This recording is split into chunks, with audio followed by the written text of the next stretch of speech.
Hallelujah, praise the Lord.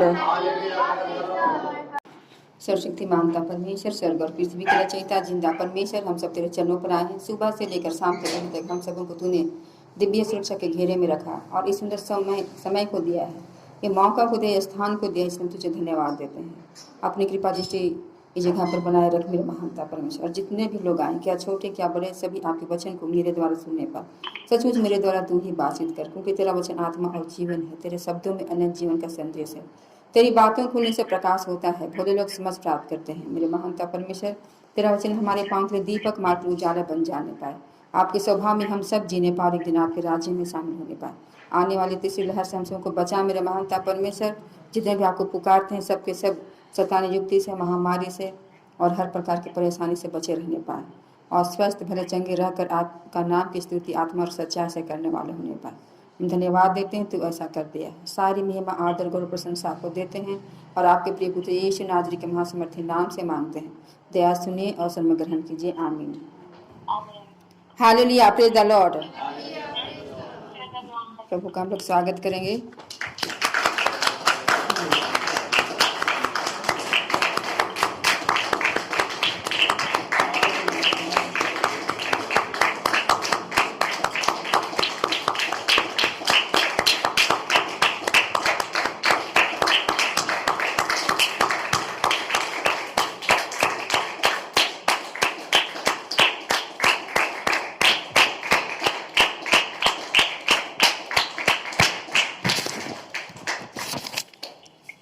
Hallelujah. हम लोग देख रहे हैं कि किस तरह प्रेरित लोग, विशेषकर पौलुस और बरनबास, जगह जगह में जाकर यीशु मसीह का सुसमाचार का प्रचार कर रहे थे और बहुत सारे अन्य जातीय लोग विश्वास करके प्रभु में आ रहे थे। अब बहुत दिन हो गया, तो यहाँ ऐसा लिखा है प्रेरितों का काम उसका 15 और 36 से 41 में कि कुछ दिन बाद पौलुस ने बरनबास से कहा, जिन जिन नगरों में हमने प्रभु का वचन सुनाया था, आओ फिर उसमें चलकर अपने भाइयों को देखें कि वे कैसे हैं। तो वे लोग बहुत चिंता करते थे। जहाँ जहाँ भी अन्य जातियों में प्रचार हुआ था यीशु मसीह का और विश्वास में आए थे और कलीसिया स्थापित करके ये लोग आ गए थे वहाँ, तो इनका मन हुआ कि बहुत दिन हो गया, अब फिर जाके हम लोग को देखना चाहिए, क्योंकि पौलुस बरनबास के साथ ही गया था अन्य जातियों में प्रचार करने के लिए। तो वो चाह रहा था पौलुस कि बरनबास को फिर से लेकर जाए कि जहाँ जहाँ हम लोग प्रभु का वचन को बांटे हैं जिन नगरों में, तो वहाँ देखते हैं कि भाई लोगों का हाल चाल कैसा है, कहीं वो बिगड़ तो नहीं गए हैं, कहीं वो विश्वास से भटक तो नहीं गए हैं, या सही चाल चल रहे हैं या नहीं चल रहे हैं। तो उनका इच्छा हुआ जाने का और पौलुस से बरनबास को बोलता है कि चलो हम लोग चलते हैं वहाँ, देखते हैं कैसा है, हमारे भाई लोग बहन सब कैसे हैं। तो जब बरनबास को लगता है कि हम लोग को दोनों जन को नहीं जाना चाहिए, हम लोग को यूहन्ना को भी ले जाना चाहिए, इसलिए वो बोलता है ना कि हम लोग जाएंगे ना तो यूहन्ना को भी लेकर जाएंगे। इसलिए यहाँ लिखा है, तब बरनबास ने यूहन्ना को, जो मार्कुस कहलाता है, साथ लेने का विचार किया।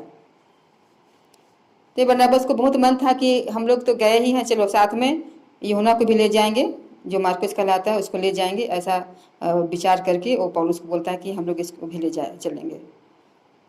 तो पौलुस बोलता है कि क्या बोलता है, यहाँ लिखा है, परंतु पौलुस ने उसे, जो पंफूलिया में उनसे अलग हो गया था और काम पर उनके साथ ना गया, साथ ले जाना अच्छा ना समझा।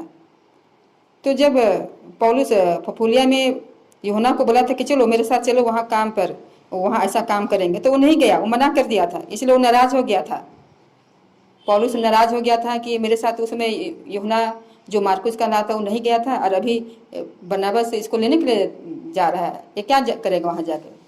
उसमें तो बोले थे काम चलो करो, तो नहीं किया, और अभी इसको ले जाना चाहता है। इसलिए वो बोलता है कि नहीं, उसको नहीं ले जाएंगे। तो दोनों में देखिए कितना वाद विवाद उठाना, जब ये लोग एकदम समर्थी प्रेरित लोग थे, इनके जीवन से परमेश्वर इसमें से इतना आचरण कर रहा था। हाँ, उनका कपड़ा छुआ जाता था तो रोगी लोग चंगे हो जाते थे, उनका छाया से लोग चंगे हो जाते थे। ऐसा समर्थी रूप से इनको इस्तेमाल कर रहा था और ये लोग धूम मचा रहे थे पूरे अन्य जातियों के बीच में जाकर, और ऐसे लोगों के बीच में देखे वाद विवाद हो गया ना, बहस छिड़ गया। अब बहस छिड़ गया तो वाद विवाद होने लगा तो दोनों जन अलग हो गए। अब बरनबास तो मार्कुस को लेकर जहाज में साइप्रस को चला गया। अब पौलुस को अकेला कर दिए और दोनों चले गए। अब पौलुस बोला हम नहीं ले जाएंगे, ये बोलते हम ले जाएंगे, जाएंगे तो साथ में जाएंगे। और इस तरह का बात जब छिड़ने लगा तो क्या किया, ये अलग हो जाता है। इतना दिन से ये लोग साथ में थे और इसके बाद क्या हो गया, इनमें तनाव आ गया, वाद विवाद हो गया और अलग हो गए। आज भी कलीसिया ऐसे ही होते ना, एक साथ काम करते हैं, उसके बाद अचानक क्या ऐसा समस्या आ जाता, छोटा सा बात का बतंगड़ बन जाता है। उसके बाद लोग अलग हो जाते हैं, वो अपना रास्ता जा ना। तो बरनबास चला गया मार्कुस को लेकर, जहाज में बैठ गया, साइप्रस चला गया वो। फिर पौलुस क्या करता है, वो फिर पौलुस के विषय में लिखा है, परंतु पौलुस ने सिलास को चुन लिया और भाइयों से परमेश्वर के अनुग्रह में सौंपा जाकर वहां से चला गया। तो देखा कि पौलुस अब बरनबास तो मेरे साथ नहीं जाएगा, तो उस सिलास को ले गया और उसके बाद वो लोग दोनों चले जाते हैं। सचमुच सेवका किसी के रहने से नहीं रहने से रुकना नहीं चाहिए ना, चलते रहना चाहिए। ये लोग अपना काम को पूरा कर रहे हैं, चलो वो नहीं साथ दिया कोई बात नहीं, कोई और सही, दूसरों के साथ ही सही, लेकिन परमेश्वर का कार्य होते रहना चाहिए। उन दिनों भी इस तरह का अलगाव होता था, वाद विवाद होता था, लेकिन फिर भी वो लोग मेल मिलाप के साथ ही चलते थे। और इस तरह ये लोग अलग अलग सेवा करते हैं। और यहाँ लिखा है 41 में, और वह कलीसियाओं को स्थिर करता हुआ सीरिया और किलकिलिया से होते हुए निकला। तो जितने भी कलीसिया को बना चुका था वहाँ फिर से जाके उनको स्थिर कर रहा, प्रोत्साहन दे रहा है और इस तरह का धर्म का प्रचार कराना। तो आज हम लोगों को भी ऐसा ही करना है, जगह जगह में जाइए, एक जन को ही बताइए। आज इस महिला में जाइए, जो जान पहचान है वहाँ जाइए, एक परिवार को बताइए, फिर दूसरा जगह जाइए, फिर वहाँ एक परिवार को एक जन को ही बतलाइए। क्योंकि बाइबल में लिखा हुआ है ना, यदि तू विश्वास करे तो तू और तेरा घराना उद्धार पाएगा। तो उद्धार पाएंगे ही पाएंगे। कम से कम एक परिवार में अगर 5-6 जन हो तो एक भी लोगों को आप जीतेंगे ना, और उसको प्रभु में लाएंगे और विश्वास में उसको स्थिर करेंगे, तो क्या करेगा, अपना परिवार के लिए चिंता करेगा। और वो इंसान क्या करेगा, रात दिन उसके लिए प्रार्थना करेगा, घुटना में आके प्रार्थना करेगा और अपना परिवार को बचाएगा। जब उसका परिवार बचेगा तो वो लोग भी सोचेंगे कि चलो हम लोग अपना पूरा खानदान को बचाते हैं। उनको बताना चाहिए, एक बोझ आ जाएगा। जो लोग परमेश्वर से प्रेम करते हैं ना, गलती से भी किसी से नफरत नहीं करेंगे। अपना मन में तो नफरत लाएंगे ही नहीं, अगर कितनों भी उसके साथ बुरा क्यों ना हो गया है, अपने मन में उसके प्रति बुरा नहीं सोचेंगे ना। लोग चाहे कितनों भी उसके साथ बुरा सोचे, लेकिन लोग अपना मन में उसके प्रति बुरा नहीं सोचेंगे, प्रभु इन्हें माफ कर बोलेंगे। क्योंकि यीशु मसीह भी क्या किया, कितने लोग, सोचिए कितना भीड़ के भीड़, 5000 तो पुरुष ही होते थे, उन पुरुषों को रोटी खिलाया, साथ में बच्चे और स्त्रियों को गिनती करेंगे तो पता नहीं 15,000 हो जाएंगे, 15 से 20,000 भी हो सकते हैं। तो इतने लोगों को सोचे तो रोटी और मछली खिलाया था, कितना चमत्कार उनके जीवन में किया था। इतना भीड़ मिलके इस मसीह को क्या बोले, इसे क्रूस दो ना।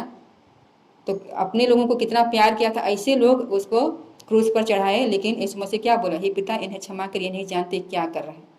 इतना नम्र, तो इतना नम्र हम लोग को भी होना है। चाहे हम लोग के साथ लोग कितना बुरा व्यवहार करें, लेकिन हम लोगों को उससे अच्छा ही व्यवहार करना है। परमेश्वर का कार्य रुकने नहीं चाहिए। यदि कोई साथ नहीं दे रहा है तो कलीसिया चलते रहना चाहिए। परमेश्वर का कार्य है। सोचिए 70-80 साल का जीवन को हम लोग अगर छोटा सा मनमुटाव के लिए अपना अंदर में कड़वा जड़ जो उत्पन्न होगा उसको रहने देंगे और दम अंदर ईर्ष्या और डाह से जलते रहेंगे, तो ऐसे लोगों को लगता है कि वो लोग ऐसे लोग स्वर्ग जाएंगे? नहीं जाएंगे। पूरे दिल से क्षमा करना है, जैसे उसने क्षमा किया। इसलिए तो वो बोला इसमें से कि सत्य मार्ग और जीवन में ही हूँ, मेरे बगैर कोई पिता के पास नहीं जा सकता। तो इसी दुनिया में हम लोगों को पूरी दिल से आत्मा से माफ़ करना है। बस परमेश्वर को जानना चाहिए कि हम लोग का दिल में किसी के प्रति कुछ नहीं है ना। बाकी कोई जाने या ना जाने, अगला हम लोग के विषय में कुछ बोले, वो तो मेरे विषय में ऐसा सोचता है या ऐसा सोचती है या ऐसा करता है या वैसा, कोई फर्क नहीं पड़ता है। तो लोग कुछ भी सोचे मेरे विषय में, मेरा और परमेश्वर के जो रिश्ता है ना, वो बहुत ही पवित्र है और बहुत ही क्या है, एकदम स्थिर है, सुदृढ़ है, मतलब बहुत ही मजबूत है हम लोग का रिश्ता। और हम लोगों को परमेश्वर के प्रेम से कोई भी चीज़ अलग नहीं कर सकता।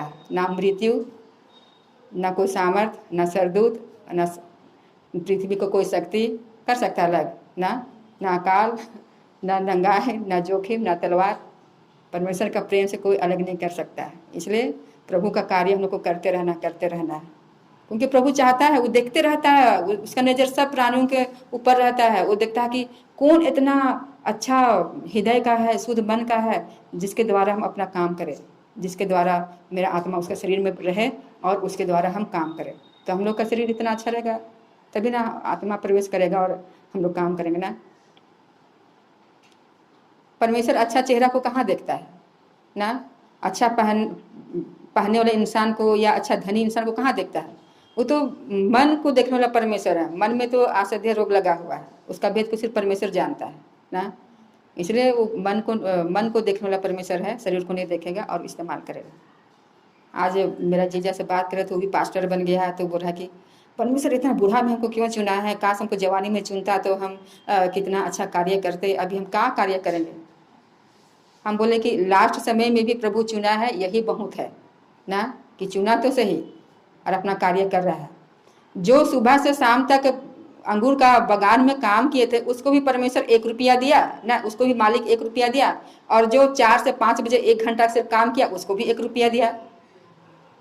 तो जो जिसको 1 घंटा काम किया उसको भी 1 रुपया दिया। तो जो लोग 8 घंटा काम किए थे वो लोग सोचे कि अरे इसको 1 घंटा में इतना पैसा दिया तो हम लोगों को कितना देगा ना, हम लोग को ज़्यादा ना देगा, लेकिन उनको भी 1 रुपया दिया। अब वो लोग बोले कि ये 1 घंटा काम किया और उनको हम लोग को बराबर में कर दिया तू ना, और हम लोग इतना सुबह से शाम तक खटे और हम लोगों को भी 1 रुपया दिया। तो मालिक क्या बोलता है, तू ही तो बात किया था ना 1 रुपया में, 1 रुपया तय हुआ था ना, तो 1 रुपया देंगे, तुमसे 10 रुपये तय थोड़ी ना हुआ था। अब मेरा मर्जी है कि जो 1 घंटा काम के उसको भी हम 1 रुपया दे, या जो 2 घंटा काम के उसको भी हम 1 रुपया दे। मेरा उदारता है। तुमको जलन क्यों होता है? हाँ, जलन क्यों हो रहा है? तो इस तरह मेरा मर्जी है। तो इस तरह हम उसको बताए और बोले कि देखिए लास्ट में भी परमेश्वर इतने ही देगा, प्रतिफल देगा। जो शुरू से करे उनको भी उतने प्रतिफल देगा, जो लास्ट में किया उसको भी उतने प्रतिफल देगा। तो इसलिए हम लोग को खुशी खुशी करना है, चाहे 2 घंटा चाहे 3 घंटा ना। मतलब जब भी हम लोग को परमेश्वर ऐसा सेवकाय दे रहा है तो जितना हम लोग का सामर्थ्य इतना ही ना देगा। अगर मेरा सामर्थ्य है आधा घंटा का प्रचार करने का तो आधा घंटा ना प्रचार करेंगे हम। जबरदस्ती 1 घंटा प्रचार करेंगे और गला खराब हो जाएगा तो क्या फायदा ना। उसी तरह यीशु मसीह कितना सेवकाय किया अपना जीवन में, तो 3.5 साल का सेवकाय किया, लेकिन हम लोगों को कितना लंबा साल तक हम लोग को सेवकाय करना पड़ रहा है, नहीं पड़ रहा है। तो इसलिए हम लोग को लंबा सेवकाय दिया है। इसलिए क्या थोड़ा क्या ज़्यादा, जब जागो तभी सवेरा ना। तो आज भी हम लोग को भी ऐसे लगता है, हमको भी ऐसे लगता है कि और पहले हमको चुनता तो अच्छा था, लेकिन पहले हम लोग तो बचपन से ही मसीह हैं, फिर भी मसीह को नहीं जानते थे। हाँ, जैसे जाने उसे कहाँ जानते थे, अब इस उम्र में जाने, अब क्या करेंगे कहा नहीं, ऐसे अकबकी लग रहा है, इतना कम समय है, कैसे करेंगे उसका सेवकाय, कैसे करेंगे, ऐसे बोझ में दबे हुए हैं और कुछ कर नहीं सक रहे, समय तेजी से भाग रहे ना। लेकिन जो भी समय है, जितने भी लोगों को हम लोग को बचाना है, परमेश्वर दिखाएगा। हम लोग को बकाने से, अगर हड़बड़ाने से कोई फायदा नहीं है। ये सेवकाय तो परमेश्वर का है, इसलिए उसी के हाथ में सौंप देना है, ताकि वो शांति से हम लोगों को जब बढ़ाना है तब बढ़ाएगा ना। तो प्रभु आशीष करिए इस वचन के द्वारा।